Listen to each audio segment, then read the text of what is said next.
sailboat in the moonlight and June. Wouldn't that be heaven?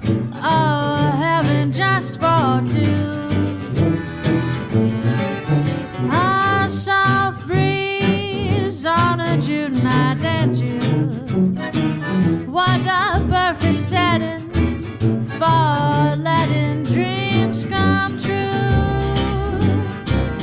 These are the tales of BOAB. Welcome everyone to our virtual happy hour, and we want to say welcome to Joel and Michael from Bums on a Boat. Welcome. Thanks, guys. Thank you for having us. Yeah. We're glad to be here. And cheers. Cheers. Yeah. Cheers. Good coffee. I've got It's a green still early screen on here. with a green cup, and that's a no-no, but anyway, that's so listen, you two look like normal folks. You're clean-cut young people, good looking. What's with this bums thing? What's that all about? So this started about 4 years ago, and if you watch the videos, then it'll make a little more sense. So we didn't really think everything through, and it started out with my brother and my friend and I, and Michael actually joined 2 years ago. Oh, yeah. And so Michael's the one who really likes the name and doesn't want to change it. So we've gone through a lot of changes ourselves. Yeah. Plus now the other two original bums are doing other things. Yeah. Are you I two? would say in the beginning, Joel was experimenting with creating the persona and the look of your traditional bum. He definitely had the crazy hair going for a long time. Yeah. And actually what we find when we look up a definition for a bum isn't necessarily like a homeless person or like a dirty, hairy individual. It could mean a vagabond or someone who specializes in a specific activity. Like, you know, you think of a ski bum or a surf bum. Sure. And we're boat bums. Reload from the phone. I've just reloaded it. He's just reloaded it. Hopefully we're back up to the quick stuff. But it's also unreliable here, being a second or third world country. Developing country. Developing country. We never know. Yeah. We had a daughter in Luperon for a while. Really? Yeah. Yeah. Oh my gosh, how cool. They're on a 42-foot Tiana Vancouver with 2 little kids. Wow. When were they here? Not too long ago. What boat? Yeah, they, well, let me think, actually, you know what? I think they went to the Dominican on their way to the Rio Dulce. And then Yeah, when and they not came, on the way back. Yeah, not on the way back. So that would have been last Fall. October, last fall, yeah. Your daughter's not Hannah. She Yes, is she is. so. Are you serious? We know Hannah. Cordelia too, right? You're kidding me. Definitely. Wow. Definitely. Oh, that's so cool. Oh my Isn't that gosh. something? Oh my And gosh. is it Bill? No. Her husband's name. Philip? Louis. Luke? Louis. Louis. Yeah, Lu- Hannah and Oh, Louis. wait. Oh, I just was thinking of someone else. I definitely know Oh. Hannah and Louis now. Oh, wow. Definitely. They're awesome. Wow. Yeah, they're the real deal. Well, We Yeah. talked to them a few times. I was thinking Canadians with young kids, and then I'm like, hang on, there's a bit of a family resemblance. yeah, there you go. You know what? It's such a small world in the sailing community anyway. You have a very similar sort of cruising ethic, I think, with them. Same ethic. We're not nearly as skilled, I don't think. We're working towards it. That's our goal for sure. Like fishing and gathering what we find, but it's same It's a ethic. long, slow process. Yeah. Yeah. Now, I got to say, just before we left, I was watching videos like crazy. Like, guys like you are a real inspiration to folks who are homebound with a dream, you know. And I watched your early videos up until we left, which would have been, 2018, I guess, in the fall of 2018. And so we've kind of missed that whole window where I think you went back to the States for a while, right? Yeah. And then you left the boat on the hard. So what's gone on since then? So you're saying 2018. So we were already in Dominican Republic? I think you dropped the boat off. We got here in May of 2018, so the Yeah. fall we would have just probably returned and still been on the hook. Yeah, we left our boat on anchor here, which is unheard of. Yeah. And it survived. It survived. Yeah. Yay. This Not is just one anchor, we left it on 3 anchors. Bahamian mooring. Yeah. There's Bahamian mooring and Bohemian. I think it's called Bahamian, where you drop 1 anchor and then you let out twice the amount of scope, drop another anchor, and pull yourself to the center. And then you tie like a rolling hitch, I think, and drop a weight down. So you're kind of like make your own mooring. Oh, okay. Really difficult to pull it all back out. What about, did you have any twisting from that when you got back?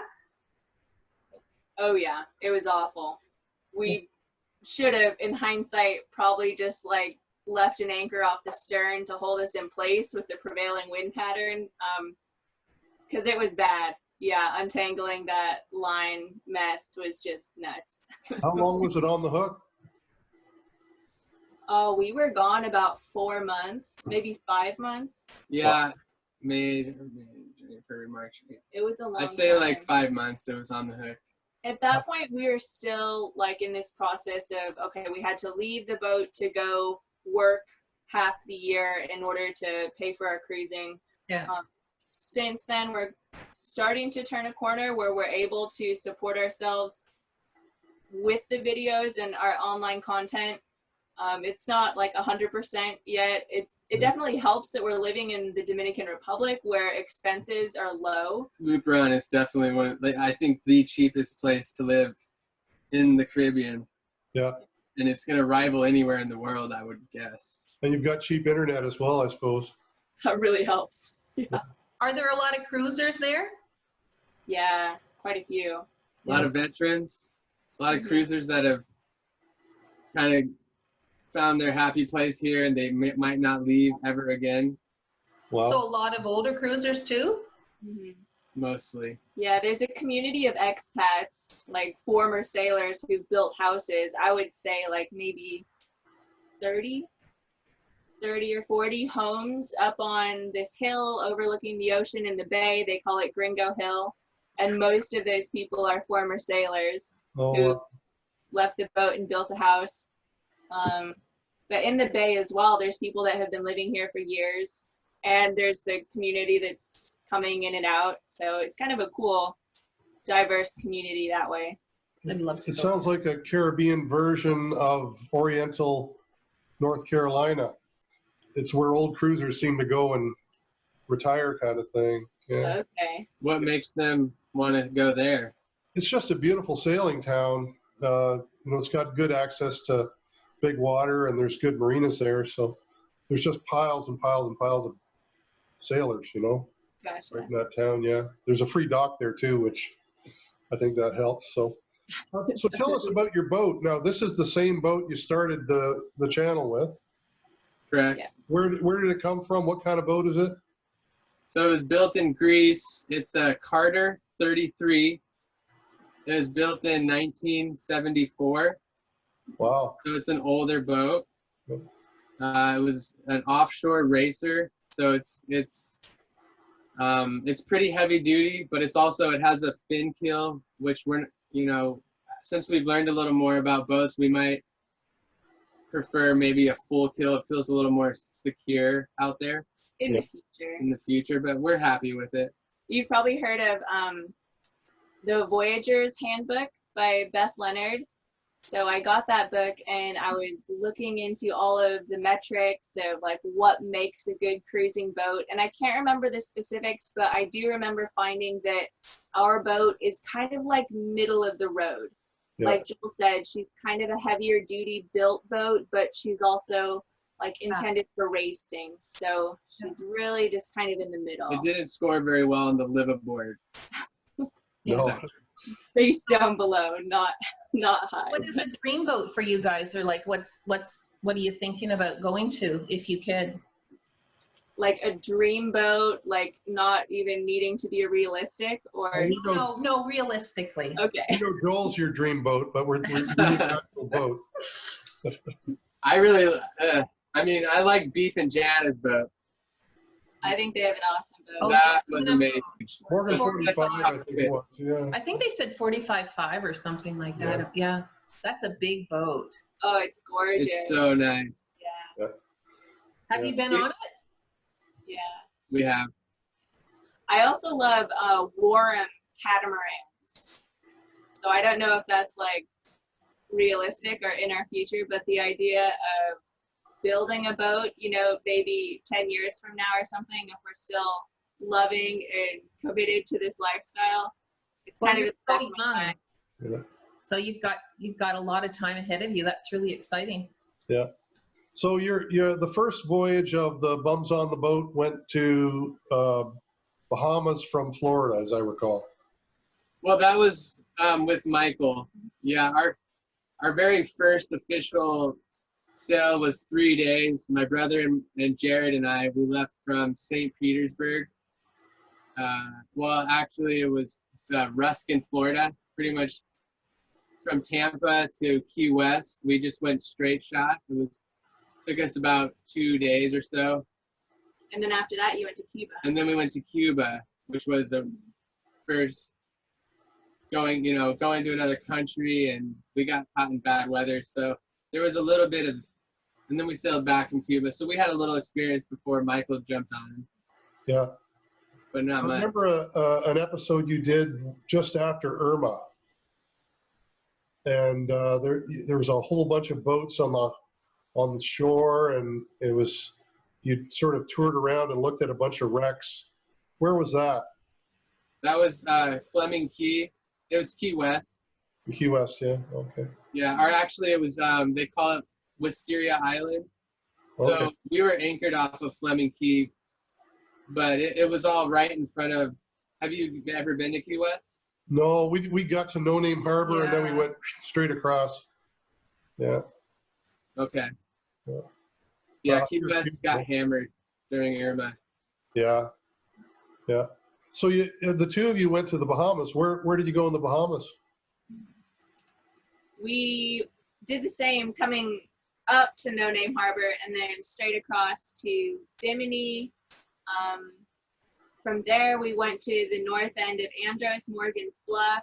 We were on kind of like a fast track, so we didn't really get to explore and experience a lot of the islands. We pretty much just went quick and straight through. We spent a good amount of time at Morgan's Bluff. We spent a good amount of time in Georgetown and Mayaguana and in the Turks and Caicos, Crooked Island even a little bit. Crooked Island, weeks. a couple days, Well, maybe about a week. Yeah. And then we came straight here to Luperon. Well, we were in Turks and Caicos. That's not Bahamas, but we were in Turks and Caicos for like a month. Yeah. Yeah. Wait, yeah. Yeah, and it's all on this boat too. Yeah. Yeah. So last episode you had some issues with your motor. Yeah. Are you digging into that now, or what's going on? Yeah. We actually just got a bunch of parts shipped in yesterday. We're a couple weeks ahead of the episodes from where we're at in real time. So we ordered some new parts and we're pretty anxious to get those installed and see if the engine's going to be working. Including this, which isn't going to work, but somebody, they welded it together, and we were going to try to use this because this is the faulty part of our engine, our exhaust elbow. Elbow, yeah. And it's not going to work though, unfortunately. Oh, Yeah. wow. Too bad. Did you get the find another elbow for it, or am I letting the cat out of the bag? Don't worry. This is a little, I guess you can call it a sneak peek. We're ahead of the game, but that's okay. Yeah, yeah. That- Good. So how are you finding the mechanical work, Joel? I know you're kind of learning as you go a little bit. How are you finding it? Oh, I'm really enjoying the challenge. When I started this, I would say zero experience, zero knowledge on anything mechanic at all. I was way out of my league on all of this stuff. Yeah. So So it's been really hard. But you've learned a lot, I would say. You're way more confident. Way more confident, way more capable, but still, Yeah. it's hard. It's a lot. But once you get into it and kind of get your head around it, those engines are pretty simple.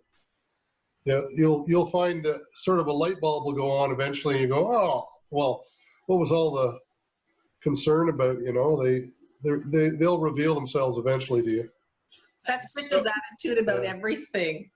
Okay, and you've owned more than a couple boats, right? Yeah, this is our 9th or 10th. Wow. And actually, we just bought another boat yesterday. We didn't buy it. Spoiler alert. Sorry, we got another boat yesterday. We were out in the laneway here doing some work, and the guy down the road that was cleaning out the back of a rental property, and somebody had left a sailboat there. So yesterday we went down and picked it up. What kind of a boat is it? It's a 470.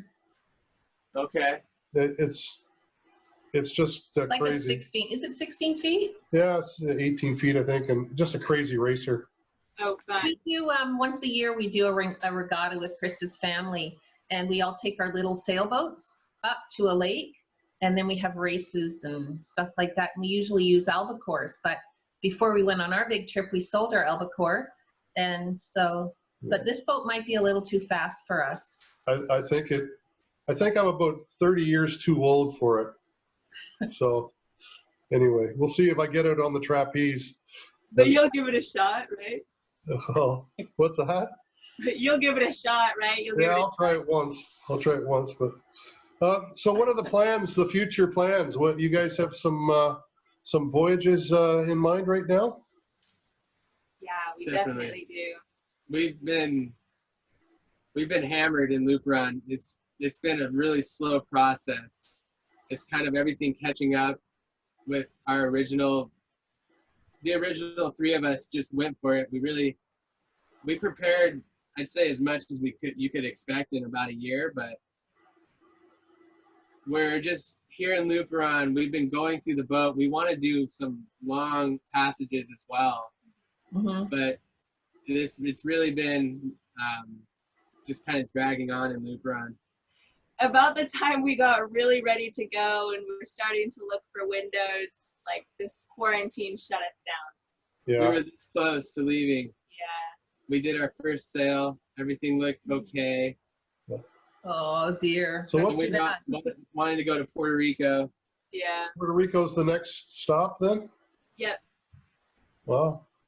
Yeah, we'll probably stop in Samana. Have you heard of Samana? No. Samana's it's just east of Loop Run. It's still part of the Dominican Republic. Yeah. A lot of whales, I guess. There you could do some whale watching. In February, we sort of missed the season. Yeah. So Yeah. how's the weather there where you are now? Oh, it's consistently 85, and it's great when there's a breeze, but when there's no breeze, it's really hot, like real feel around 100. Yeah. Fahrenheit, of course. Yeah, so Celsius. how do you get relief? You can't swim there. The water's pretty dirty, I hear. Yeah, that's a really big disappointment. It's really the only downside Yeah. of being here. Everything else is awesome. Yeah. That's a big part of living on a boat is being able to just jump off it and swim in the ocean. Yeah. Absolutely. You yeah. don't get that. Well, so what, do you have a marina nearby you can go to, or how do you keep yourself cool? Kind of. There's one marina. It's pretty small. But we've really been limiting our trips into shore, trying to be respectful of the social distancing measures. I would say, we have a fridge on the boat now, so we've got cold water, which is an excellent improvement. Yeah. And other than that, we're just hanging out in the breeze when we can. Yeah. And you do climatize, I think, don't you? You get used to it in some ways. You get used to the hot weather. Exactly. Yeah. We've really acclimated, so much so that when we go home to Washington State, is where we're both from, it's like freezing. Last year we were there in June and walking around with sweatshirts and jeans on, and it's like 60 degrees. It's warm for that time of year. The Jamaicans who come up to pick apples and work at the farmers' fields, and they're walking around in sweaters and hats, and we're all walking around in t-shirts. because to them it's really cold. So you're from the West Coast. Wow. Like you're way north. Yeah. Washington State. It's way up there. Mm-hmm. So how did you get from there to Florida on a boat? You don't. No, but I mean, how did you And Well, so tell us about the journey getting there? What did you do? we were, none of us, my brother and my friend Jared and I, we had never sailed in our lives. A little known fact, Joel and I met working in the golf industry. So that was our passion. Our life before was like totally all about golf. But I'm sorry, go ahead. Yeah, exactly. I want to know more about that, but unrelated. So, we had our plan. A crazy idea. We saved up as much money as we could, and then we just drove to Florida. We, sold up everything we had and gave up all of our apartment and all that, and just went to Florida with just some cash. And we didn't really know anybody in Florida at all, so we really didn't have a place to stay. So the whole story really unfolded from there, and it was pretty awesome how it worked out. But we just drove there, and we found a boat within 1 week. and how did that happen? What tell us more about finding the boat.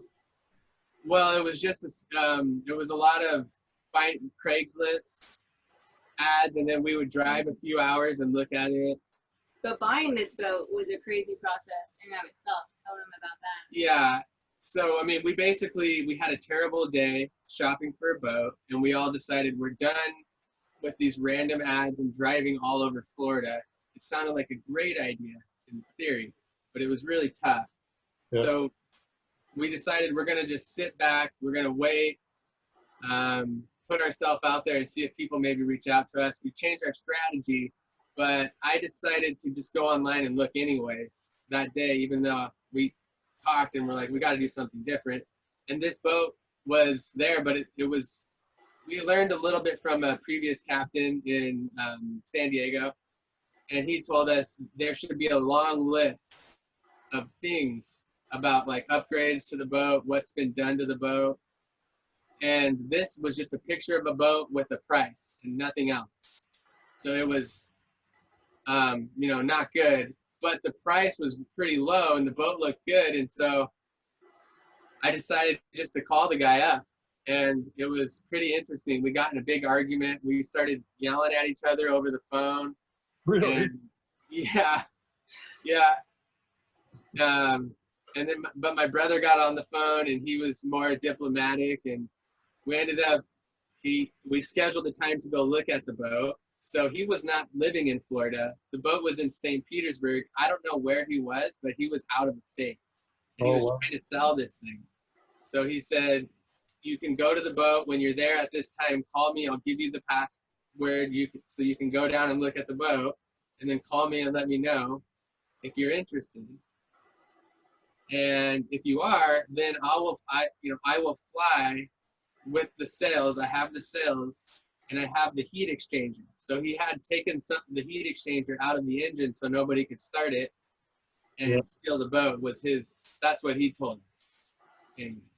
Yeah. So with no sea trial, without even starting the boat, we said, we'll take it. No survey. We didn't haul it out. But he was kind of putting pressure on them. He'd shown the boat to some other people who ended up backing out. And so he was like kind of in a bad attitude about it. Like, you guys better not be messing with me. You better be serious. If I'm going to fly down here, like, you better be kind of prepared to make an offer kind of thing. Yeah. So there was pressure involved.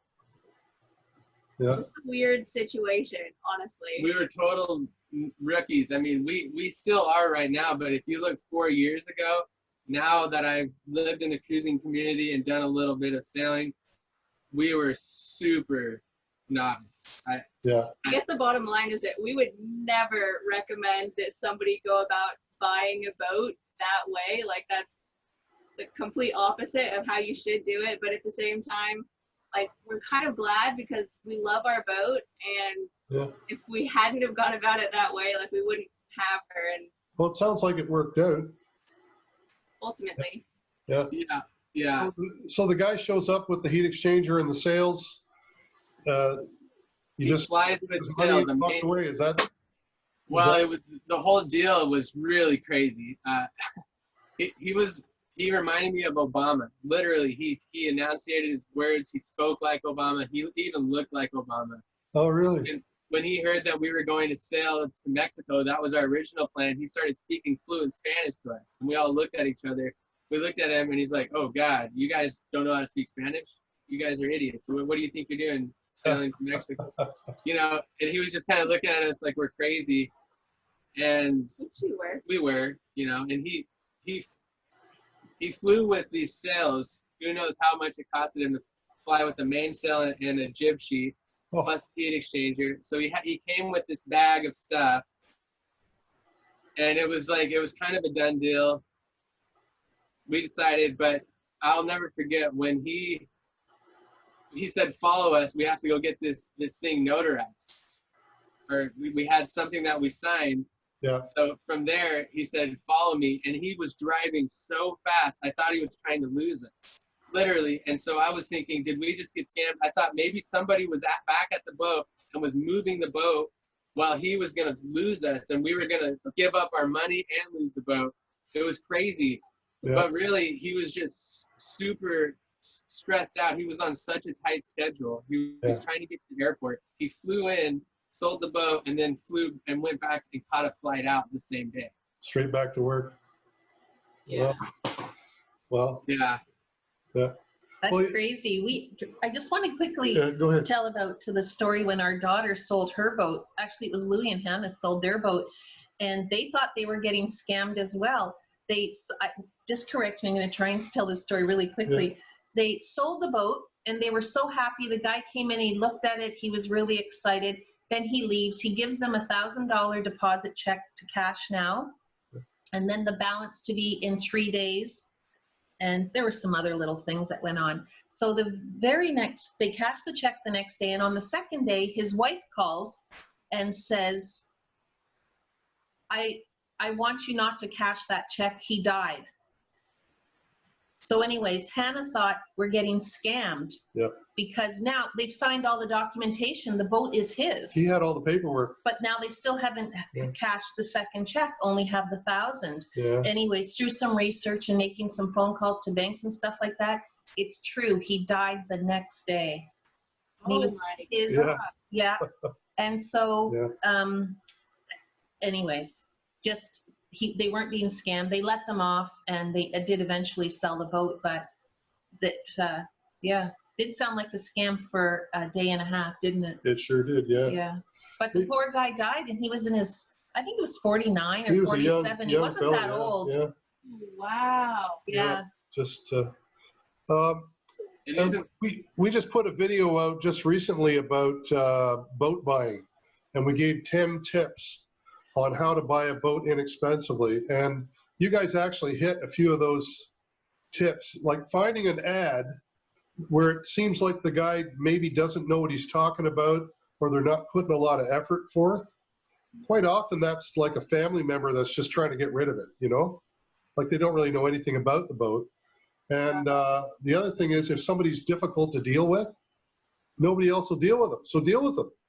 You know, have a bit of grace for the guy, and he might be the one that gets calling your brother who's a bit more diplomatic. Yeah, that's a good idea. So good cop, bad cop. Yeah. So you did things perfectly. And the other thing, and was he told me his wife, his plan to me checked out when we saw the boat. He said, my plan was to cruise on this boat with my wife and my kid, and I'm about to retire. But my wife said we have to get a bigger boat. And so it sounded like he had another boat that he was trying to work on, and this boat was draining him. And he was kind of annoyed because it seemed like he was doing it for his wife, not for himself. Yeah. And I could see that he poured his heart into this boat when we looked at it. And so that was another contributing factor, like you said. It seemed just like a bad situation for him. That's right, yeah. That's right.